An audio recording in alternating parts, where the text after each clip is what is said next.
Bueno, vamos a comenzar. Antes de los temas del día, vamos a hacer un repaso de qué asuntos tenemos pendientes. Ya entregaron el proyecto. Desde ayer ya separé los archivos para revisarlos.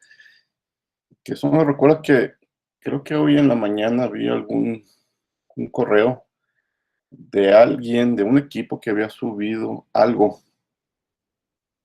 ¿Quién fue? ¿Saben?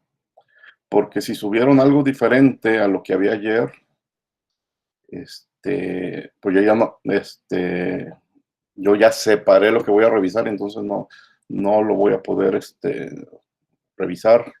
¿Sí subieron algo ayer en la noche?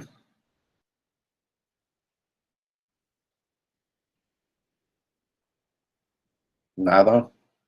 Bueno, entonces posiblemente fue de otro grupo. Sí, lo que sucede, les digo, es ayer en la tarde saqué de Classroom todos los archivos que voy a revisar, me los llevé a otro lado independientemente del Drive y ahí voy a estar revisando.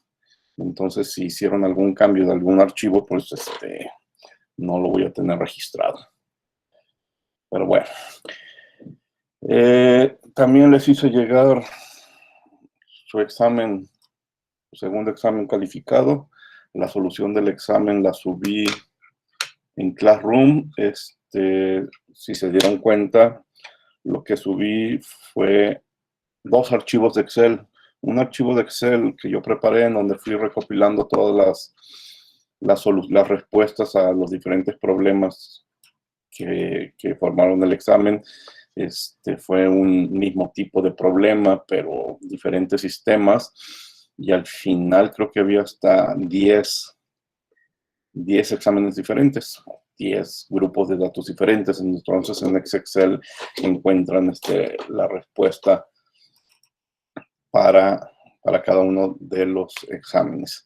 Y en la parte de solución de la ecuación cúbica de Peck Robinson, yo utilicé una tabla de Excel que lo resuelve y también se les...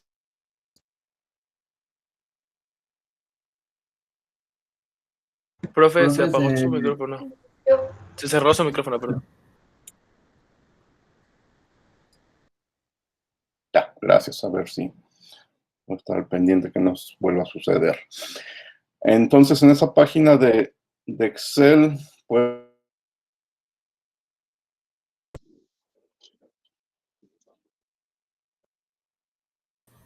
Otra vez. De nuevo, Otra profe. vez. Sí, ya lo vi, ya estoy aquí vigilando.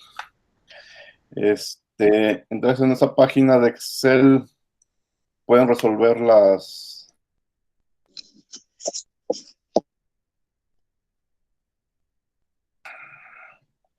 Ya vi lo que está pasando.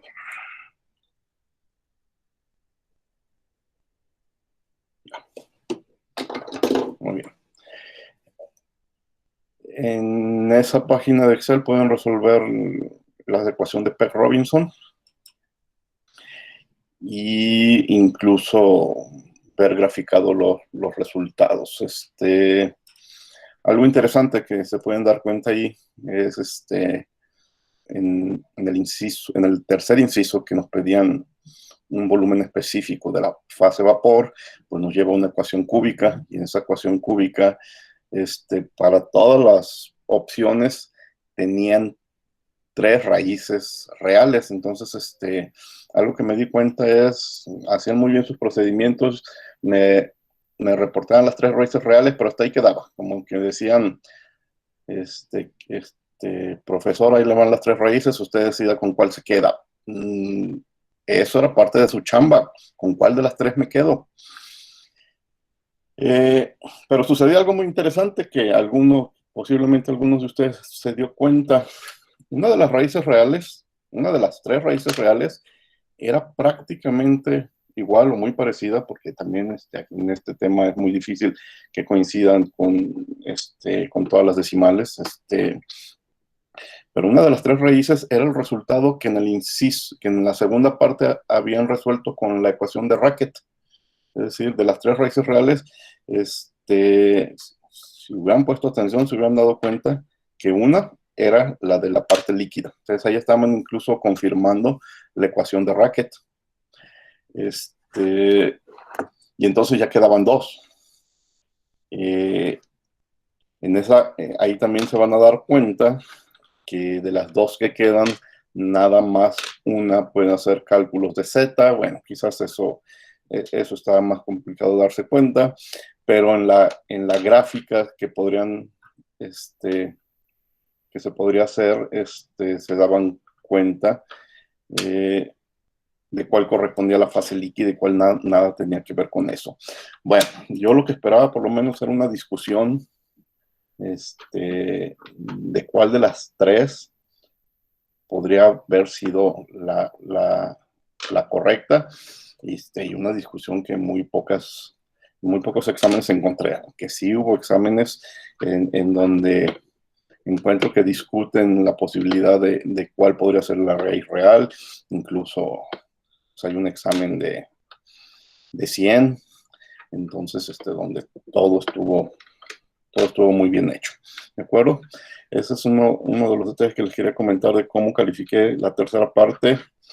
Obviamente hay puntos y por procedimiento y el haber llegado a las 3 raíces reales, pues les da puntos, pero sí esperaba una definición de cuál de las 3 me quedo. O sea, 3 resultados no es reportar el resultado, no es dar el resultado correcto. La segunda parte, pues era la de la ecuación de Racket, era la más sencilla. La primera parte, prácticamente todo el mundo le fue bien, a menos que tuviera problemas con la cúbica, porque en el punto crítico es una ecuación cúbica, pero con una sola raíz real, era muy fácil de resolver. La cuarta parte, bueno, les pedía que leyeran datos de gráficas, no de tablas. Sobre todo era con la idea de hacerlo dentro de las 2 horas, porque si nos poníamos a hacer interpolaciones, tenían que haber sido 4 interpolaciones, entonces eso también consumía mucho tiempo. Entonces les digo, bueno, lean el mejor dato posible de tablas. En general sus lecturas fueron correctas, y encuentren el valor del tache. Por ahí también tenían que hacer el cálculo del tache ideal. Muchos de ustedes ya estaban preparados para hacer esos cálculos, esas integrales, con alguna aplicación. Otros hicieron todo el recorrido en el momento, paso a paso.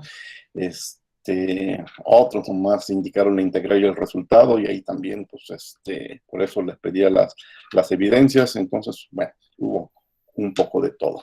Revisen las soluciones que les envié, el Excel con las soluciones de cada uno de los exámenes, y prueben lo que hicieron con esa página, con esa hoja de Excel que les estoy compartiendo, que creo que es una hoja que sale de un libro de termodinámica, un libro que no existe versión en español tampoco, que creo que es la termodinámica de Lira. Y de ahí lo encuentran en internet, esa solución para Peg Robinson y muchas otras que salen de ese libro. Bueno, entonces pues ya me queda el fin de semana calificar los proyectos. De aquí al fin de semana, yo creo que lo voy a hacer el fin de semana, y un examen más y se acabó. ¿Preguntas? Profe, me quedó una duda respecto a uno de los ejercicios. Bueno, no son 2. ¿Cree que la pueda resolver por aquí?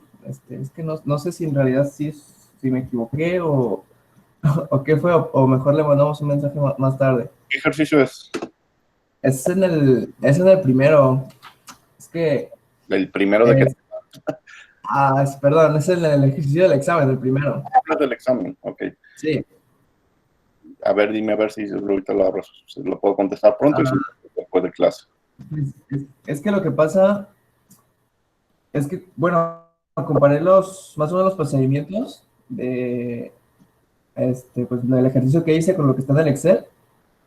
Y de hecho hasta tenemos los mismos números en lo que es la A y la B que Bueno, calculamos. pero pues eso es lo de menos, la cosa es hacer luego la cúbica correcta. E incluso si tenemos la A, la B, la alfa y la kappa iguales y tenemos diferentes resultados, pues alguien tiene que estar mal. ¿O no? Pues es que sí están diferentes, pero es que, bueno, no sé si sea eso. Es que yo lo reporté en metros cúbicos. No sé si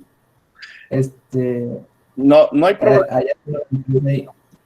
Yo lo estuve haciendo en centímetros cúbicos, la mayoría de ustedes me resolvieron en metros cúbicos y eso no hay problema, pues la conversión está muy fácil de hacer, entonces, o sea,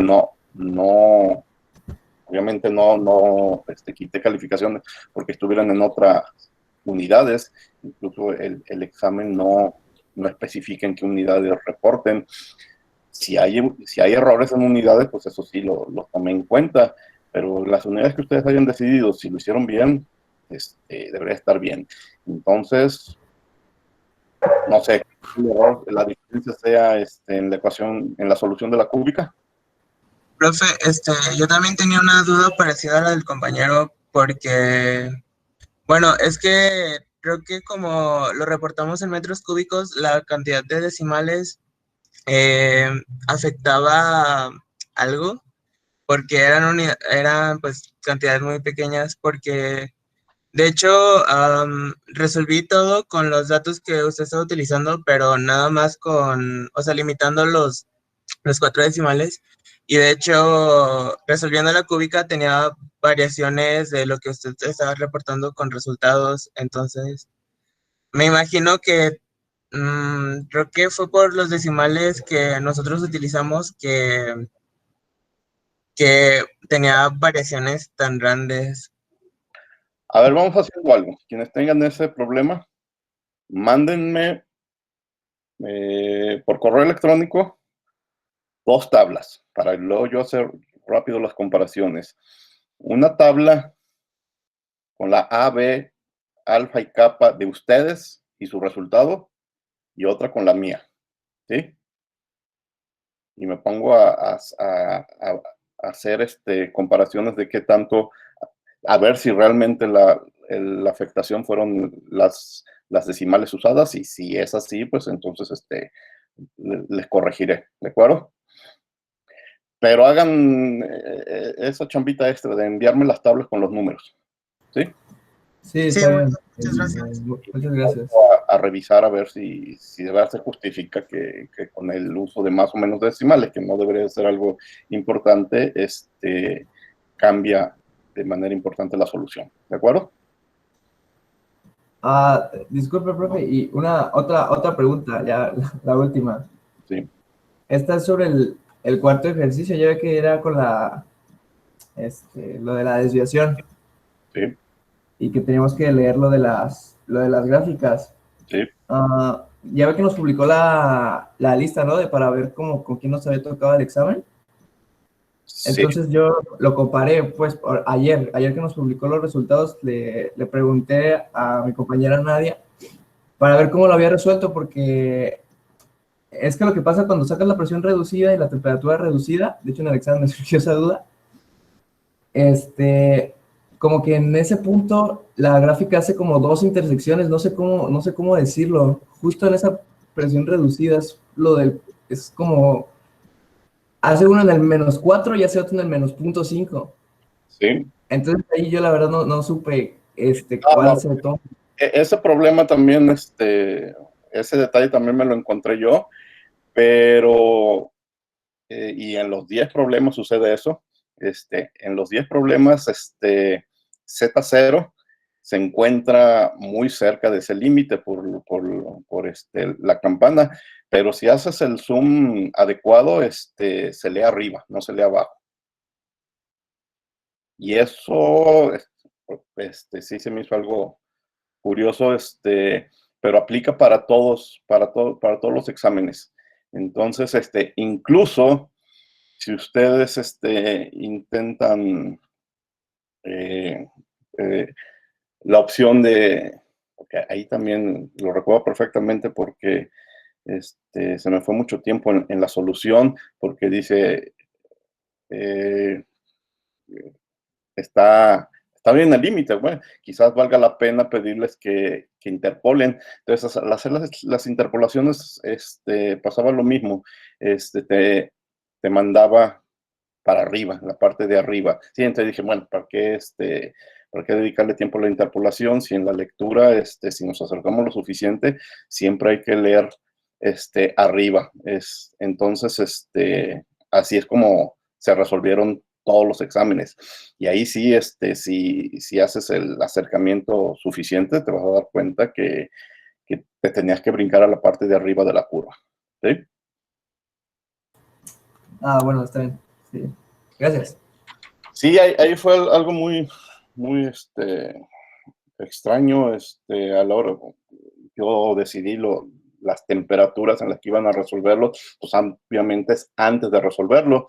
Estos no son ejemplos que estuvieran resueltos en el Koreski ni en otro libro.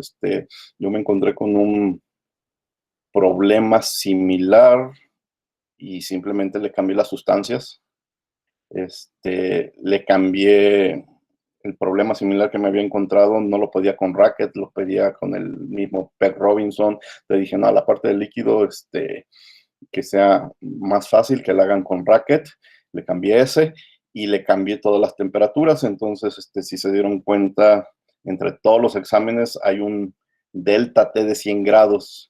De 100 grados para todos los exámenes, nada más a temperaturas diferentes.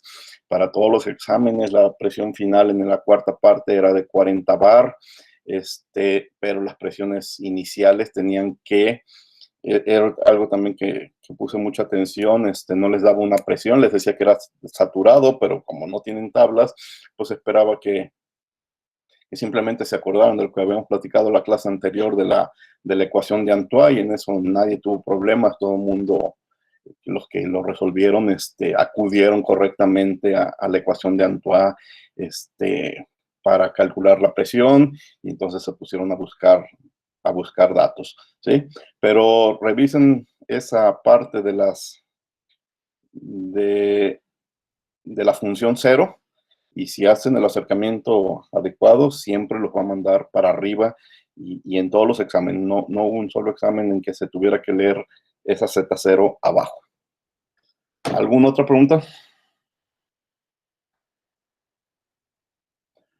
Sí, profe, yo tengo una duda con mi problema 4 del examen. A ver, dime. Es que me puso mal la integral del CP y la volví a hacer y me da lo mismo. Mándamelo por correo, sí, para acordarme, quizás una captura de pantalla de la integral que dices, y los parámetros A, B, C y D que hayas utilizado, y lo vuelvo a revisar. Sí, gracias. Bueno, ¿algún otro? Bueno, el viernes yo espero ya platicarles algo de cómo va a estar ya el último examen. El último examen, posiblemente sí tenga un formato diferente, dejen pensar en algo, porque necesito ese mismo día calificar y reportar su calificación de este viernes en 8, ya terminamos. Entonces, dejen pensar algo, y lo platicamos el viernes, ¿sí? Bueno, vamos a pasar a los temas de hoy.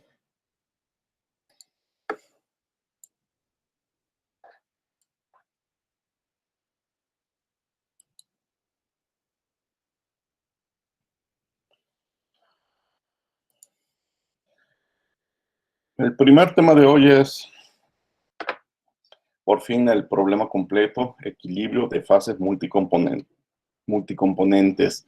Tenemos diferentes fases, líquida, sólida, gaseosa, y diferentes participantes en una mezcla. Entonces, ¿cómo calcular equilibrio? Recuerden que primero vimos un solo componente en 2 fases o en 3 fases, luego vimos muchos componentes en una sola fase, y ahora vamos muchas fases, muchos componentes. Bueno, eso de muchas fases, pues ya saben, en principio no nos limitamos a problemas de dos fases, le llamamos la fase alfa y la fase beta. Muchos componentes, pues también en principio nuestros ejemplos son para sistemas binarios, pero las conclusiones las podemos aplicar para sistemas terciarios, cuaternarios. Bueno, pero vamos a ver qué es lo que va a cambiar.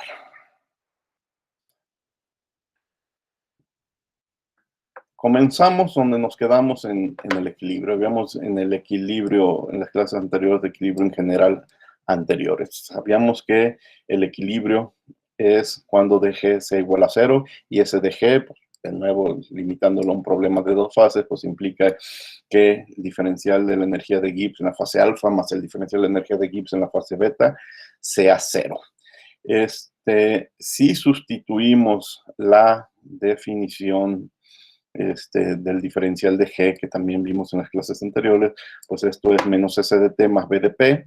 Aquí esto sale de la red termodinámica cuando no tomábamos en cuenta los cambios de concentración y le añadimos este extra de las derivadas de G respecto a la composición, de donde salió el concepto de energía de Gibbs molar parcial. Entonces aplicamos para alfa, aplicamos para beta y la suma de esos dos corchetes en equilibrio tiene que ser 0. Pero si estamos aplicando nuestro criterio de equilibrio térmico y equilibrio mecánico, ya también lo habíamos platicado alguna vez, eso implica que las diferenciales de temperatura en ambas fases y las diferenciales de presión en ambas fases tienen que ser iguales. Entonces esa ecuación simplemente se reduce a que la suma de todos las energías de Gibbs molares parciales por su diferencial de NI en fase alfa, pues tienen que ser iguales a las de fase beta. A eso se reduce nuestro problema de equilibrio químico. Esto está repetido.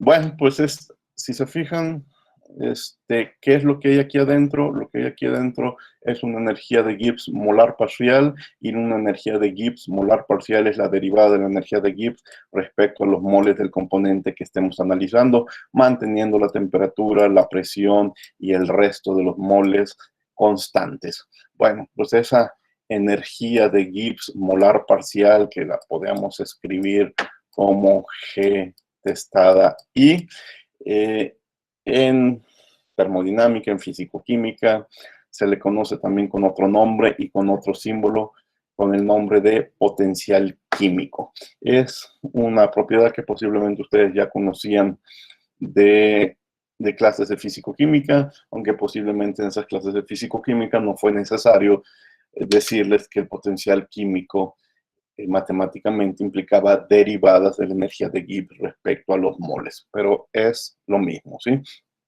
Esa energía de Gibbs molar parcial la podemos definir con el nombre de potencial químico y utilizar el símbolo del potencial químico que utilizan prácticamente todos los textos de termodinámica. Son la misma propiedad, ¿sí? O sea, no hay una diferencia. Potencial químico es simplemente un sinónimo de energía de Gibbs molar parcial. Entonces vamos a utilizarlo. No hemos adelantado nada en la solución de problemas. Si quieren verlo, solamente hemos simplificado la escritura, hemos simplificado la nomenclatura, le hemos cambiado de nombre y ahora sí utilizamos el nombre con el que se escribe en la mayoría de los libros de termodinámica y de físico-química. Entonces, el criterio de equilibrio sigue siendo 0, es igual a la suma de todos los potenciales químicos por su diferencial adecuado en función de quién es sí, en la fase alfa, más lo mismo, pero en la fase beta. Ahora, si estoy en un sistema cerrado, de dos fases, si una especie alfa deja de ser alfa, pues necesariamente va a tener que pasar a beta o viceversa. Si una muestra, unas moléculas de beta cambia de fase, pues cambiará a alfa. Entonces, si gano en fase alfa, es porque pierdo la misma cantidad en fase beta. Entonces, ese detalle físico traducido en matemáticas me permite reescribir esta ecuación en función de un solo diferencial. El diferencial, el que ustedes quieran, lo pueden escribir en función de alfa, en función de beta, pues aquí lo he decidido escribirlo en función de alfa y entonces me queda potencial químico de alfa menos potencial químico de beta. Si lo hubiera hecho con beta me hubiera quedado al contrario, beta menos alfa, pero eso es lo de menos. Es lo de menos porque lo que quiero hacer notar es que la sumatoria de todos estos restas de potencial químico va multiplicado por un diferencial y ese diferencial no puede ser cero. El producto del paréntesis y el diferencial es cero, pero el diferencial no puede ser cero porque si fuera cero no tendríamos cambios, posibilidad de cambios de moles, no habría presencia de una de esas sustancias en el problema, entonces no existiría el problema. El problema existe, el problema de equilibrio existe cuando el diferencial es diferente de cero. Entonces, si el diferencial es diferente de cero, pues a fuerzas lo que está en el paréntesis tiene que ser cero. Y eso nos lleva a la conclusión de que en equilibrio, el potencial químico de la sustancia I en fase alfa tiene que ser necesariamente igual al potencial químico de la misma sustancia I, pero en fase beta, ¿sí?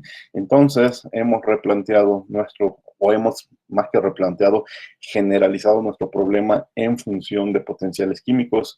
Hasta antes de esta clase estaba escrito esto con unas Gs, ¿sí? En nuestro criterio de equilibrio era G, pero lo hemos replanteado para un problema multicomponente y multifásico en función de potenciales químicos, que no es otra cosa más que las derivadas de esa G que se encontraba antes, ¿sí? Entonces, esto es lo que estaba hablando, esto es precisamente lo que sucedió. La ecuación anterior aplica para las m especies dentro del sistema, entonces hay m ecuaciones diferenciales, y las energías de Gibbs son iguales, pero también los potenciales químicos son iguales. Entonces, el criterio de equilibrio de las mezclas se obtiene sustituyendo la cantidad de la especie puro de las especies puras, la energía molar de Gibbs, por la contribución de la especie I a la energía de Gibbs. Es decir, bueno, las derivadas de la energía de Gibbs o los potenciales químicos puede ser también nuestro criterio de equilibrio. El potencial químico es un concepto medio difícil de entender en principio, sobre todo porque no puede ser medido directamente, ¿sí? A diferencia del problema de transferencia de energía, donde la temperatura, nosotros tenemos termómetros y lo podemos leer, determinar fácilmente, pero el potencial químico, a pesar de que es un concepto abstracto que no podemos medir, pues guarda cierta similitud con la temperatura. Veamos este ejemplo. Comparemos la transferencia de energía con la transferencia de masa. En la figura de arriba, en la figura A, vemos un problema clásico desde los primeros semanas de este curso que decíamos, si ponemos en contacto dos cuerpos a diferentes temperaturas, pues eventualmente vamos a alcanzar el equilibrio químico. Y nos vamos a dar cuenta que alcanzamos el equilibrio químico cuando las temperaturas se hayan equilibrado. Podríamos haber llamado a la temperatura el potencial térmico, así como aquí hablamos del potencial químico, podemos haber hablado de un potencial térmico. ¿Por qué? Porque la temperatura es la variable que proporciona la fuerza impulsora hacia el equilibrio químico. Si no hay diferencia de temperatura, no hay transferencia de energía. Sin embargo, pues a la temperatura, por cuestiones sobre todo históricas, pues no lo llamamos potencial térmico, lo llamamos, como siempre se le ha llamado a esa variable, le llamamos temperatura. Sería una locura empezar a llamarle potencial térmico para hacerlo similar al problema de equilibrio químico o el problema de equilibrio mecánico, pero el término potencial térmico para la temperatura nos da una idea del papel que juega la temperatura en estos problemas, ser la fuerza impulsora que permite la transferencia de energía y que nos llevará hacia el equilibrio térmico. Pues algo similar es el trabajo del potencial químico. La diferencia de potenciales químicos es la fuerza impulsora que va a permitir la transferencia de las especies en este problema de transferencia de masa. En la figura B, pues es un esquema en el que queremos decir que tenemos dos sistemas de diferente potencial químico para la misma especie, para la especie Y, ¿sí? Entonces va a haber transferencia de masas si hay una diferencia de potenciales químicos, y esa transferencia de masas va a terminar o se va a alcanzar el equilibrio químico cuando los potenciales se igualen, ¿sí? Es el mismo problema que teníamos con la temperatura y la transferencia de energía, es el mismo problema que tenemos con los potenciales químicos y la transferencia de masa. El gran detalle, el gran pero es que aquí tengo un aparato muy sencillo, muy simple, que se llama termómetro, y que evita que me meta toda una teoría de cómo determinar potenciales térmicos o temperaturas. Y aquí no tengo ese aparato, entonces sí me tengo que meter a la teoría de cómo le voy a hacer para determinar esos potenciales químicos. Es una pequeña diferencia, pero con consecuencias enormes en la cantidad de cálculos y de teoría que tenemos que estudiar. Entonces, lo que decía, pues es una cantidad abstracta porque no la puedo medir así de fácil. Sin embargo, pues eso no nos detiene y vamos a ver qué podemos hacer para medirlo. Con estos comentarios, todos estos comentarios los encontrarán al final del capítulo 6 del Koreski. Con este tema termina el capítulo 6 del Koreski y termina con Koreski preguntándose, bueno, ¿y cómo le voy a hacer para medirlo? ¿Sí? Pues ya entiendo que esa es la clave para entender el equilibrio químico, pero ¿cómo le voy a hacer para medir potenciales químicos? Y entonces dice, la respuesta, pues no la vamos a encontrar en el mismo potencial químico, la vamos a encontrar en un nuevo concepto que es la fugacidad, y les dice, váyanse al siguiente capítulo, ahí trataremos de resolver el problema del cálculo del potencial químico, disfrazado en un nuevo problema que será el cálculo de fugacidades. Hay dos temas que trata el Koreski que ya no voy a hablar en detalle aquí en clase, pero se los encargo que ustedes le den una revisada porque son interesantes. Uno de ellos, dejen verlo, lo tengo aquí en el Classroom. Uno de ellos es, Koreski se hace una pregunta: ¿existen relaciones entre las propiedades molares parciales? ¿A qué se refiere? Por ejemplo, nosotros sabemos que las propiedades termodinámicas, la entalpía está relacionada con U y está relacionada con el producto PV, ¿sí? H es igual a U más PV, lo sabemos y lo manejamos, lo estamos viendo desde hace muchas clases. Este tipo de relaciones son válidas para propiedades molares parciales, es decir, que la entalpía molar parcial sea igual a la energía interna molar parcial menos la presión por el volumen molar parcial, o que la energía de Gibbs molar parcial sea igual a la entalpía molar parcial menos la temperatura por la entropía molar parcial. La respuesta fácil y la respuesta real es sí. Pues sí es posible con las propiedades termodinámicas, pues debería de ser posible con sus derivadas. Bueno, la respuesta efectivamente es sí, pero obviamente habría que demostrarlo, y estas dos hojas, estos dos fragmentos en el texto de Koreski se dedica a eso, a demostrar que efectivamente las relaciones, la red termodinámica que tenemos para propiedades termodinámicas, también la podemos aplicar para propiedades molares parciales. Entonces, pues, se nos abre también un mundo de posibilidades, porque con entalpías molares parciales y entropías molares parciales yo podría tener energías de Gibbs molares parciales o cualquier otra situación que se les presente. Y para demostrarlo que el uso de la red termodinámica funciona, aquí Koreski hace un par de demostraciones que la energía, la parcial de la energía molar parcial de Gibbs respecto a la temperatura es igual al negativo de la entropía molar parcial, y que la derivada de G molar parcial respecto a la presión es igual al volumen molar parcial. Aquí Koreski lo hace como para demostrar que sí las podemos utilizar, pero guarden por ahí estas ecuaciones que en Koreski vienen como 634 y 636, porque estas derivadas parciales se utilizarán más adelante en el problema de la fugacidad. Y el otro tema que también trae Koreski al final del capítulo 6, se pregunta, bueno, ya estamos con potenciales químicos, pero el potencial químico es una constante o cambia con la temperatura y la presión, y la respuesta es que el potencial químico cambia con la temperatura y con la presión. Entonces estas ecuaciones desde la 640 hasta la 646 del Koreski se dedica a resolver ese problema, a ver cómo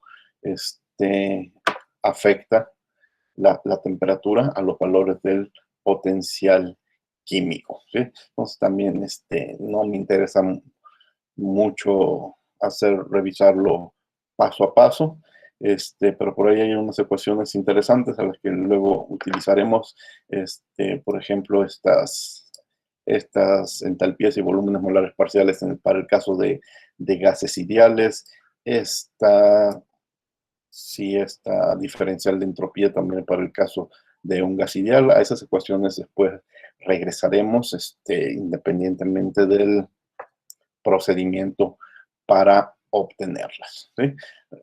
Aquí lo único que vamos a confirmar es que sí hay una dependencia del potencial químico respecto a la temperatura y a la presión. Es decir, cuando nosotros reportamos un potencial químico, está asignado a un sistema que se encuentra a una temperatura y a una presión. Pero si cambiamos la temperatura y la presión, obviamente va a cambiar el valor del potencial químico. Entonces también revisen estas hojas del Koreski.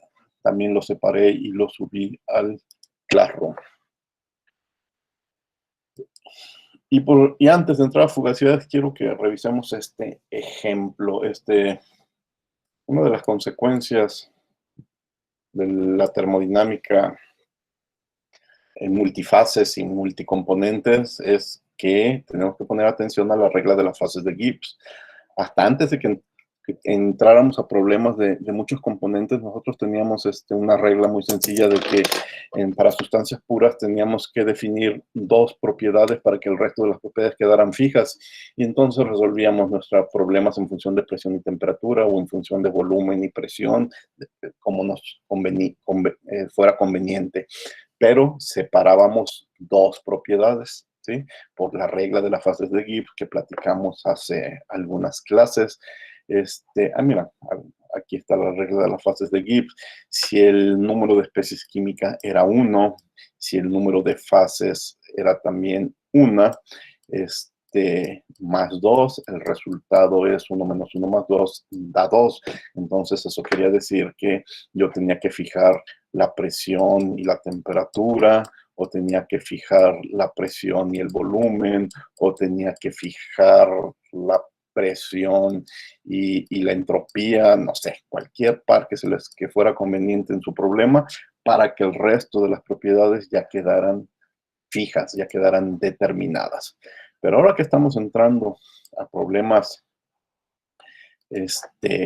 con varias fases y varios componentes, pues hay que tomar atención que ese 2 ya no vale. Entonces aprovecho el pretexto para obtener esta ecuación en detalle. Fíjense, ¿cuál es el problema general? El problema general es que tengo bifases. La fase alfa, la fase beta, la fase gamma, etcétera, etcétera, hasta la última fase, que es la fase pi. Y que tengo m sustancias, la sustancia 1, la sustancia 2, la sustancia 3, la sustancia 4, hasta la última sustancia, la sustancia m, ¿sí? Pero mi problema de equilibrio, como lo hemos planteado, tiene que ser a una temperatura dada y a una presión dada. Es decir, la temperatura de la fase alfa tiene que ser igual a la temperatura de la fase beta y así igual a la temperatura en cualquier fase, lo mismo que la presión. Entonces, mi problema general de equilibrio multifase y multicomponente incluye todas estas ecuaciones. ¿Cuántas ecuaciones son? ¿Y cuántas variables son? Primero vamos a contestar cuántas ecuaciones son. En cada renglón hay pi menos 1 ecuaciones. Es decir, cada signo igual es una ecuación. Entonces hay 1, 2, 3, 4, 5, hasta pi menos 1. Tenemos, cada renglón hay pi menos 1 ecuaciones. Pero ¿cuántos renglones hay? Hay m renglones por m especies, más temperatura más presión, entonces hay m más 2 renglones. Y entonces, si multiplico el número de renglones, m más 2, por el número de ecuaciones, pi menos 1, tendré el número de ecuaciones totales. Ahora, dejen contestarme la pregunta de cuántas variables hay. El potencial químico I en una fase depende de la temperatura y la presión y la fracción mol de cada especie. Pero la fracción mol de todas las especies al final suma 1. Entonces necesito m menos 1 fracciones mol. La última no, porque la última tiene que hacer que todas cuadren al 1. Entonces, como tengo pi fases, necesito m menos 1 fracciones mol más 2, y este 2 es por la presión y la temperatura. Pero este corchete es para una fase. Tengo pi fases, entonces tengo que multiplicar el corchete por pi. Entonces me da m por pi menos pi más 2pi. Menos 1 más 2pi me da más 1pi. Y entonces aquí está el resultado final. Tengo m más 1 por pi variables. Entonces aquí está el número total de ecuaciones, pi menos 1 por m más 2, y el número total de variables, m más 1 por pi. Entonces, el número de grados de libertad, que es al final lo que calcula la ecuación de las fases de Gibbs, es al número de variables, réstale el número de ecuaciones y te va a decir cuántas variables termodinámicas debes de especificar para que tu problema quede completo, ¿sí? Entonces, número de variables, m más 1 menos pi, número de ecuaciones, pi menos 1, m más 2. M por pi, aquí está, pi por 1, aquí está, pi por m, con signo negativo, menos 2pi, m por 1 y 2 por 1. ¿Sí? Ahí están todos los elementos, nomás cuidando signo negativo, negativo y positivo. M menos pi se va con menos mpi, perdón. M aquí queda, el menos 2pi hay que sumarle más pi, y aquí está la respuesta, y el 2.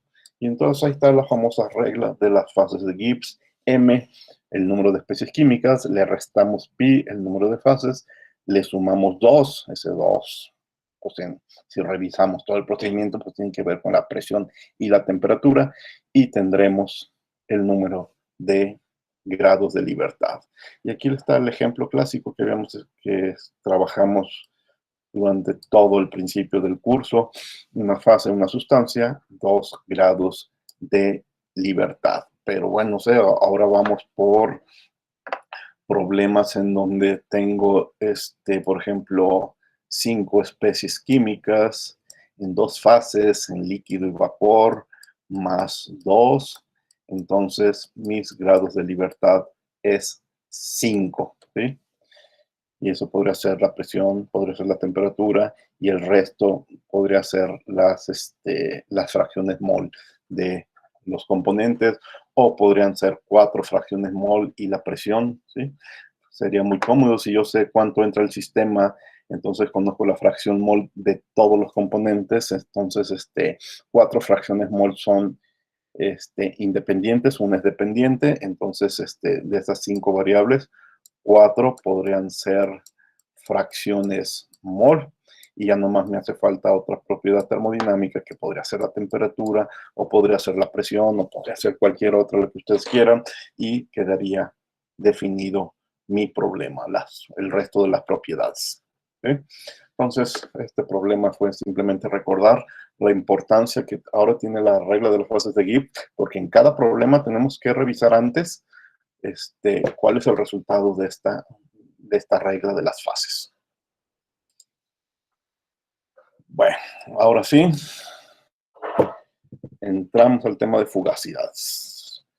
Vamos a presentar qué es la fugacidad, el pretexto de por qué necesitamos plantear una nueva variable, y ya la próxima clase haremos cálculos de fugacidad. Antes de eso, ¿hay preguntas?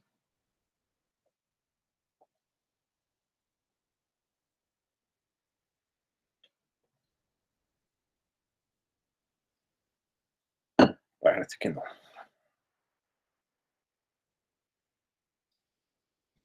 Fugacidad.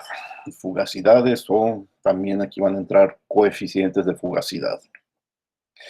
Bueno, esto es un resumen de todo lo que he dicho. Ya revisamos que para nuestro problema general, los potenciales químicos tienen que ser iguales. Pero matemáticamente eso presenta ciertos inconvenientes, ¿sí?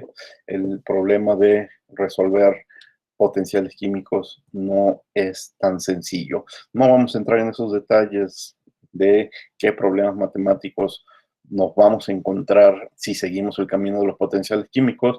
Por lo pronto vamos a creer que de veras hay problemas matemáticos y vamos a seguir el camino de las fugacidades.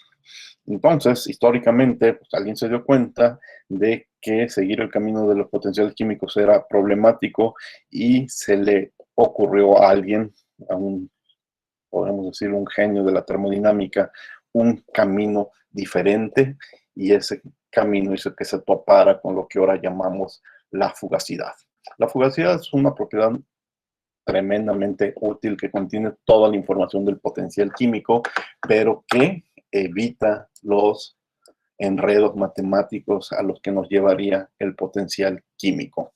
Hasta ahora hemos trabajado con muchas propiedades derivadas que han sido muy convenientes, como la entalpía, como la energía de Gibbs, que al principio son difíciles de entender, pero al final nos damos cuenta que la información que proporcionan nos resuelve los problemas. Entonces, cuando más trabajamos con esas propiedades, más ventaja les vemos y más cómodos nos sentimos de trabajar con la entalpía y con la energía de Gibbs.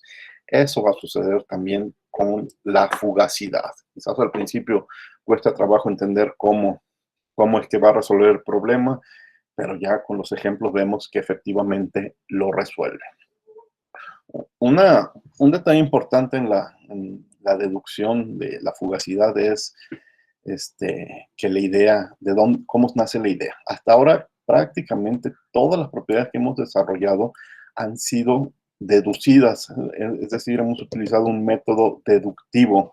La entalpía, por ejemplo, se desarrolló de forma deductiva combinando la energía interna y el trabajo. Hubo problemas en donde nos encontrábamos con que la energía térmica y el trabajo de flujo estaban siempre unidos, y pues deducimos que eso se iba a repetir en muchos tipos de problemas, y entonces encontramos conveniente definirlo como una propiedad diferente, y en el proceso nos encontramos con que esa propiedad diferente también compartía las propiedades termodinámicas, era una propiedad termodinámica, y así sale la entalpía. La entalpía se dedujo a partir de conceptos de la primera ley y el concepto de trabajo. Lo mismo sucedió con la energía de Gibbs. Se dedujo cuando combinamos la primera y la segunda ley, cuando combinamos la entropía con la entalpía, y entonces a partir de una deducción encontramos también que muchos problemas requerían de la aplicación de ese par de leyes para resolverla, y de ahí nace la energía de Gibbs.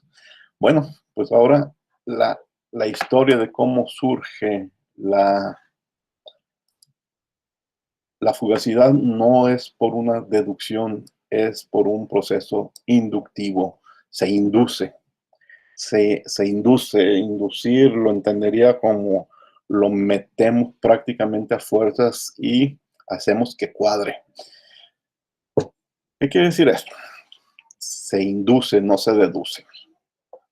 La fugacidad comenzó como la solución de un problema muy sencillo para un gas ideal, ¿sí?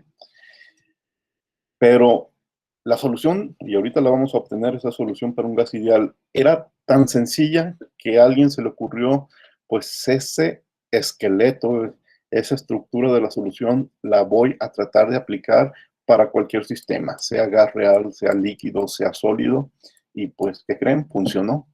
Entonces, se indujo, ¿sí? A partir de una idea que sale de una solución sencilla, que fue con un gas ideal, dice, yo conservo la estructura de esa solución y la aplico para cualquier sistema, haciendo 2, 3 cambios que ahorita revisaremos, y funcionó. Entonces, se desarrolla de una manera diferente, pero lo más importante es que funciona. ¿A quién le debemos esa genialidad? A Lewis, un químico muy importante a principios del siglo XX, es al que se le ocurrió la idea de inducir ese concepto y aplicarlo a cualquier sistema. A él le debemos la definición de la fugacidad. La fugacidad, es una de las muchas maneras que podemos sortear el problema matemático que implica el potencial químico, pero es la que más se utiliza en la práctica. Bueno, ¿cómo surge la idea? Una de las ecuaciones que les dije que luego revisen de esos temas del Koreski que no platiqué en detalle, de ahí sale esta derivada parcial. La derivada parcial de potencial químico respecto a la presión es el volumen molar parcial. Un detalle, recuerden que el potencial químico es en sí otra derivada parcial de G respecto a N. Es aquí formalmente, matemáticamente tenemos segundas derivadas respecto a P y respecto a N. Bueno, pero en esas hojas que les mostré hace un momento, la derivada parcial del potencial químico respecto a P, si mantenemos la temperatura constante y los moles constantes, es el volumen molar parcial. Es válida a temperatura constante.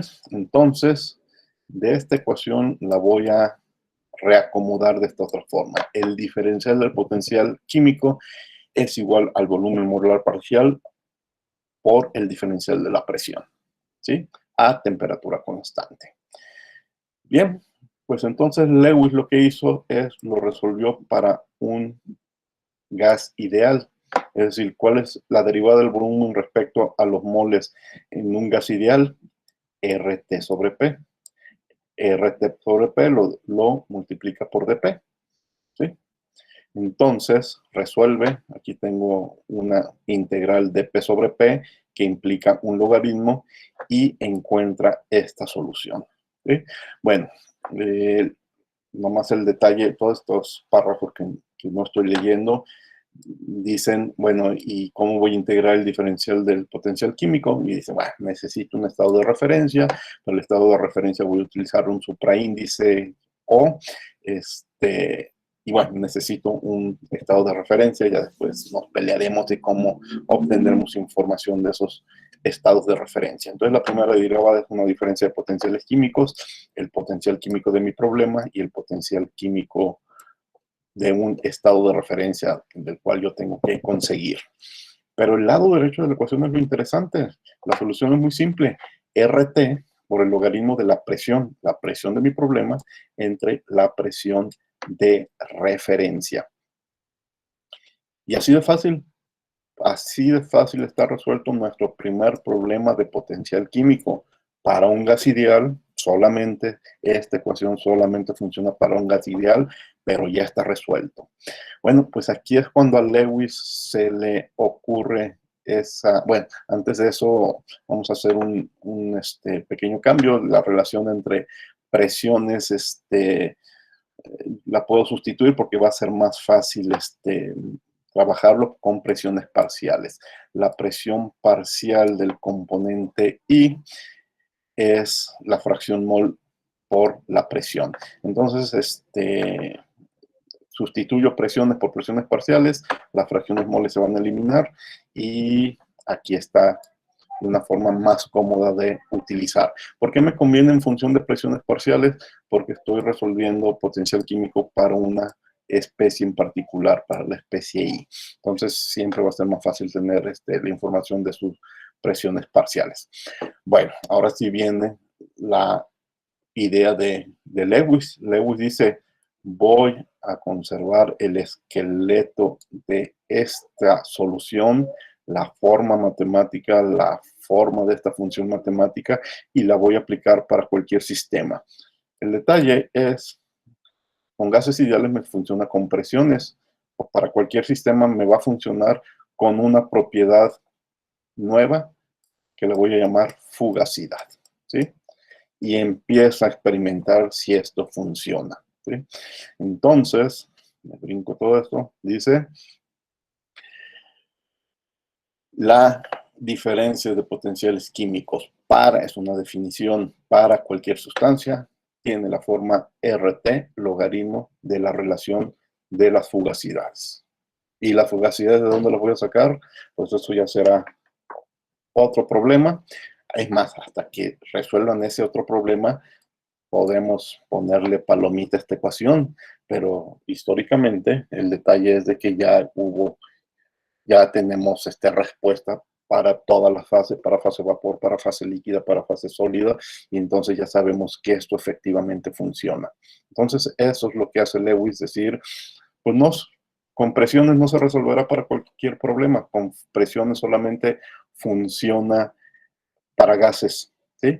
Pues yo me imagino que existe una función que se llama que la llamo fugacidad, y que si la encuentro, habré resuelto mi problema utilizando esta estructura matemática. A partir de esa idea es por lo que, para que todo esto cuadre, pues la fugacidad debe de tener unidades de presión. No es presión, pero tiene unidades de presión. Entonces hay quien llama que la fugacidad es una presión corregida. Y bueno, no está tan mal la idea. Incluso, al darle el nombre de fugacidad, pues se traduce como la tendencia a escapar. Miren, esta aclaración para nosotros la palabra fuga, fugacidad en español es común, tiene sentido y pues la utilizamos mucho cuando alguien se escapa de una prisión, dice que se fugó, ¿sí? Pero en inglés no, en inglés no utilizan esta raíz latina de fuga o de fugacidad. Entonces, por eso en inglés sí hacen la aclaración de que fuga o fugacidad tiene que ver con una tendencia a escapar. Ahora, el nombre vino porque esos primeros experimentos, esa tendencia a escapar, tenía que ver con gases, pero lo realmente valioso es que después nos damos cuenta de que no se restringe a la fase gaseosa y que aplica con éxito en fase líquida y en fase sólida, pero bueno, ya se le había quedado el nombre de fugacidad. Lewis la relacionaba al principio más con gases. Ahora, en un gas ideal, pues la fugacidad tiende a ser igual a la presión parcial del gas. Entonces, y cuando tenemos gases ideales, cuando las presiones son muy bajas, entonces en general esta función fugacidad, en el límite cuando la presión tiende a cero, pues la relación fugacidad entre presión tiende a ser 1. O si estamos exactamente en 0, pues es 1, ¿sí? Es decir, gas ideal. Pero de ahí en fuera, pues la fugacidad empieza a tomar valores muy diferentes a la presión del sistema. Entonces nos quedamos con este par de definiciones, sobre todo la primera es muy importante. Esta ecuación es la que se conoce como la definición de la fugacidad. No está despejada la fugacidad, están despejados los potenciales químicos, pero es la ecuación que se conoce como la definición de la fugacidad. Y aclarando que para el caso de gases ideales, pues la fugacidad tenderá a ser la presión parcial.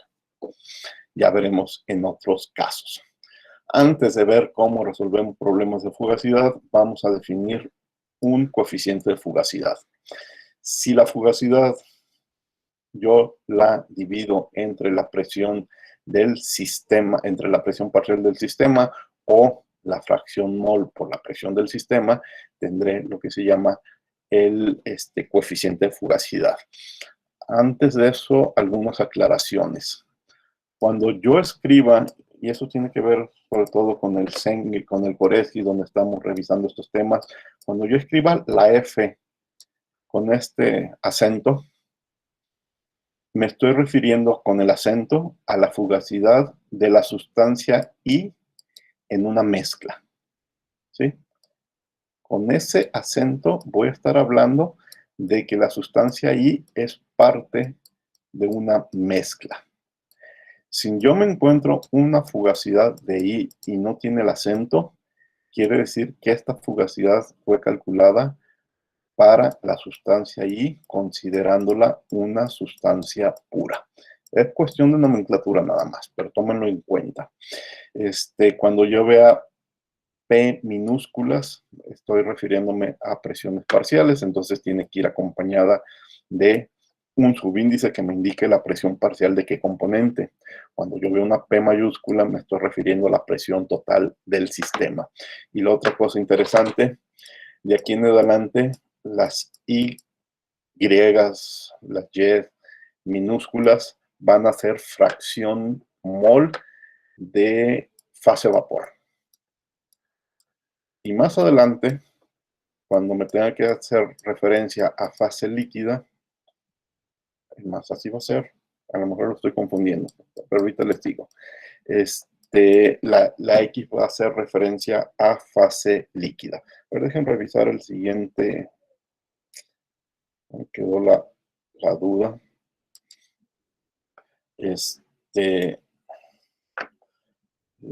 Siguiente diapositivas. No está. Bueno, si tengo que corregirlo, lo veo en el colegio, pero estoy casi seguro que así es, ¿sí? Pero sí vamos a cambiar de letra en cuando me esté refiriendo a fracción mol líquido, de cuando me esté refiriendo a fracción mol vapor, porque al final vamos a ir por problemas de equilibrio líquido-vapor, entonces yo tengo que distinguir la fase líquida de la fase vapor. Bueno, entonces el coeficiente de fugacidad es una cantidad adimensional. ¿Por qué adimensional? Fugacidad tiene unidades de presión y lo estoy dividiendo entre presión. Entonces, por eso es adimensional.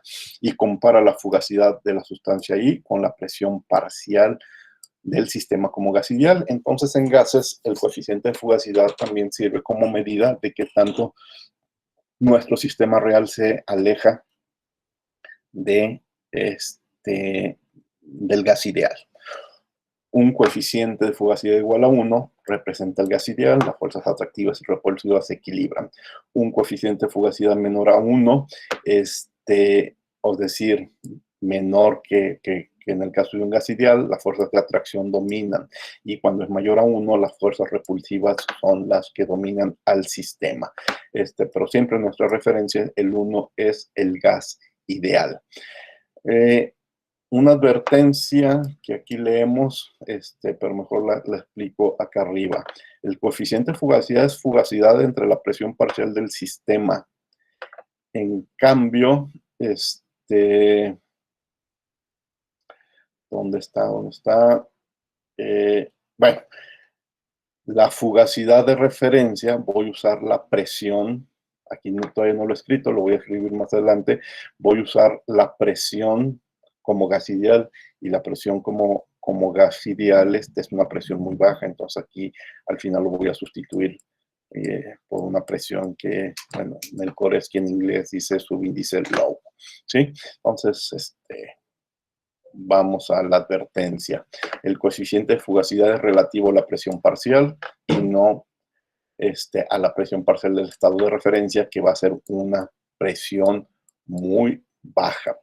¿Qué tan baja? Lo suficiente para que lo podamos considerar gas ideal.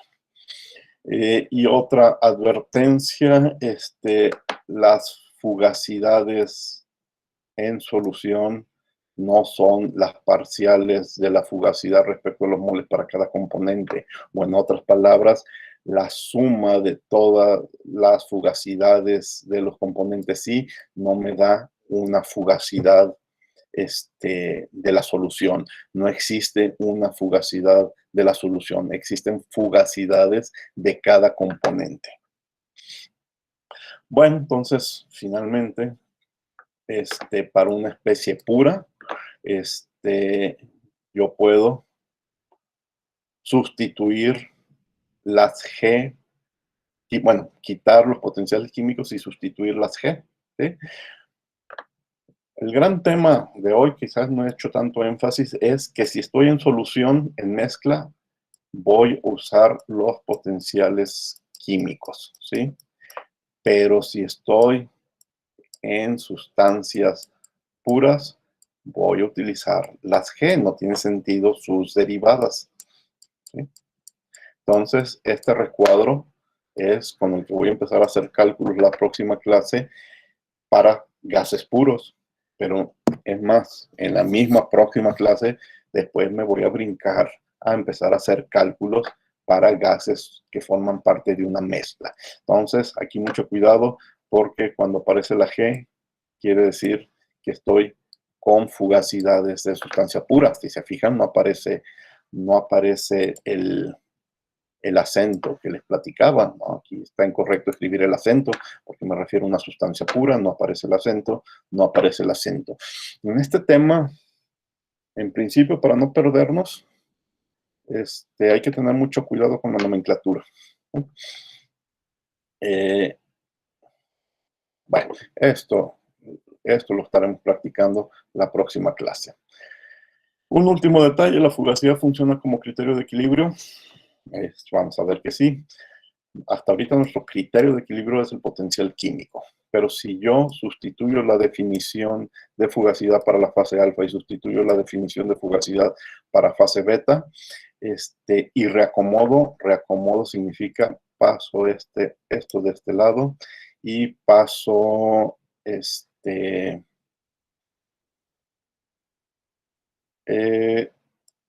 para acá arriba y para acá abajo, ¿sí? Bueno, después revisen estas flechas con detalle, pero yo puedo reescribirlo de esta forma. Dejar en un primer recuadro la definición de fugacidad más el resto, y el resto es RT, la logaritmo de las fugacidades en solución. Bueno, como los primeros tres términos, este es el primero, este es el segundo y este es el tercero, son la definición de fugacidad, lo que sobra tiene que ser a fuerzas 0. Entonces separo lo que sobra, que es 0. Entonces, a fuerzas, RT no es 0, temperatura no es 0, pues a fuerzas el logaritmo de lo que está dentro es 0, y si el logaritmo de lo que está dentro es 0, pues las fugacidades de la sustancia I en fase alfa tienen que ser iguales a las fugacidades de la fase I en la fase beta, y también se convierte en mi nuevo criterio de equilibrio. Entonces, como ya me decidí a trabajar con fugacidades, esta tacha no quiero decir que el potencial químico deja de ser criterio de equilibrio. Sigue siendo criterio de equilibrio, pero no lo vamos a trabajar por su dificultad matemática. Vamos a trabajar este nuevo criterio de equilibrio, que es el de las fugacidades de la sustancia I en solución. ¿Bien? Bueno, ¿qué es lo que nos queda? Esta parte de la plática es eso, mucha plática, nada de ejemplos, pero tengo que de aquí en adelante ver que podemos hacer cálculos en fase vapor, en fase líquida y en fase sólida. Bueno, en este curso no entramos a la parte de fase sólida, pero sí tiene solución, incluso, y no estoy hablando simplemente por cuestión de tiempo de que no la vayamos a ver lo de la fase sólida, incluso el Poresky, no le dedica tiempo a la fase sólida, dice, bueno, eso ya se lo dejo a un curso superior de termodinámica, y porque se complica un poco el tema y se concentra a explicar cómo calcular fugacidades en fase vapor y en fase líquida. La próxima clase nosotros vamos a ver cómo resolver en fase vapor, y en fase vapor voy a dividir nuestro tema en dos partes. Primero con gases o vapores puros, sustancias únicas, solamente una, y luego en mezcla, ¿sí? Pero cuando estemos en sustancia pura, voy a ver que tengo tres opciones para cálculo. La primera opción, la que menos podemos utilizar, es el uso de tablas. ¿Y por qué es la menos importante? Porque tenemos tablas para muy pocas sustancias. En el colegio tenemos tablas para el agua y para un refrigerante, pero nada más. Entonces, sí podemos utilizar tablas, pero estamos muy limitados a la cantidad de sustancias. La siguiente opción es utilizar una ecuación de estado termodinámica. Bueno, ya lo escribí mal.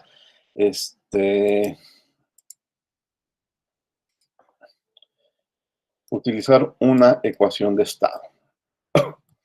Van der Waals, Peck-Robinson, ecuación virial, la que prefieran, ¿sí? Y la última opción, la que nos va a dar mayores herramientas, porque vamos a tener de nuevo tablas y gráficas para poderlo resolver, va a ser usar la teoría de los estados correspondientes, ¿sí? Es decir, ya pueden ir adivinando. De nuevo vamos a aprovechar la ecuación de Lee-Kessler, porque Koreski nos presenta tablas y gráficas de la solución que Lee-Kessler le da a la fugacidad en fase vapor, ¿sí?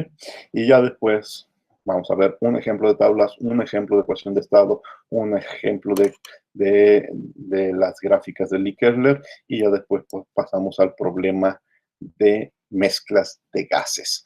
Ya que hayamos resuelto el problema de mezclas de gases, pues entonces más o menos la misma historia para la fase líquida. Algo platicaremos de cómo calcular fugacidades para un líquido puro, y después nos meteremos al problema más grande, que es el de tratar de resolver mezclas líquidas, ¿sí? Y ya que esté resuelto este problema, sumamos las soluciones de ambos problemas y ahora sí podemos resolver equilibrios líquido-vapor, ¿sí? Y prácticamente ahí vamos a andar terminando el curso. No sé si por la cantidad de días que nos quedan, alcanzamos a llegar a este tema. Aunque no le lleguemos, ya tengo preparado una presentación que se las dejo, pero lo que sí estoy seguro que tendremos que abarcar es el cálculo de fugacidades en fase vapor y en fase líquida. Bueno, pues eso es lo que traía para el día de hoy. ¿Preguntas?